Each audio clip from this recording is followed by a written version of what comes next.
Hello, today I'm going to talk to you about ASDA's Tasgall, Cauldron of the Gods, 25-year blended single malt.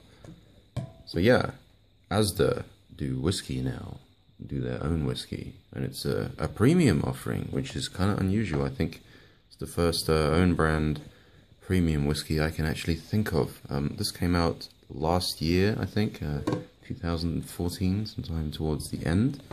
It's a blended Scotch. It's a combination of Highland and Speyside whiskies. They don't say what exactly. They don't have to, but 25-year age statement. Pretty impressive. Even more impressive is the price. It's £50 for a 25-year. I mean, I saw that and I was pretty amazed myself.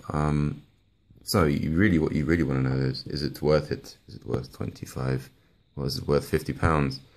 I would say yes. I would say yes, it is. I'd give this a 4 out of 5 in terms of whiskies. If you look at it, doesn't really give much away in terms of colour. Nice, solid, sort of dark gold. I guess it looks a little older, you know, it's not a light gold.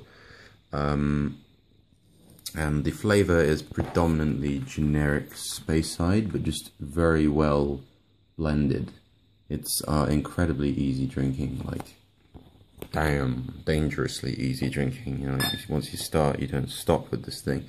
On the nose, you get butterscotch and caramel. Big surprise. And you get one whiff of it, and you can tell it's going to be a huge whiskey. It's so creamy. There's a little bit of kind of honey and sweetness, and a little bit of smoke, maybe leather, in there as well to kind of balance out the kind of the rich flavour profile.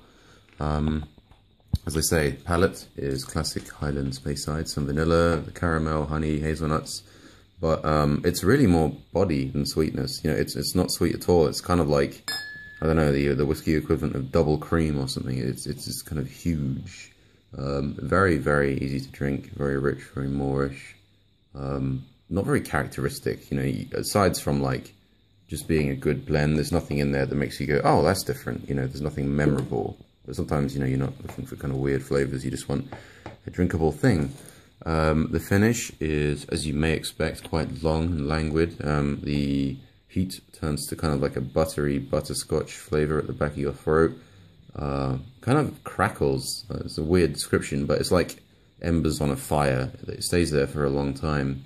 The flavors then disappear into just kind of a generic warming sensation, which is just very nice, with a little lingering smoke and spice. And then you want to drink another one. I don't really agree with the tasting notes on the box. So yes, oh yes, I should have mentioned alcohol content, 40% ABV. So kind of not surprising there. In terms of the value, the verdict would be, they call it extra special. I would not call it extra special. It's not special in the sense that it's different. It's just kind of super drinkable and kind of good. Is it worth £50? I would say yes. Is it going to face opposition for being an own brand? I would say yes. Not from us, because we like to drink whiskey and we don't really care too much about things like that.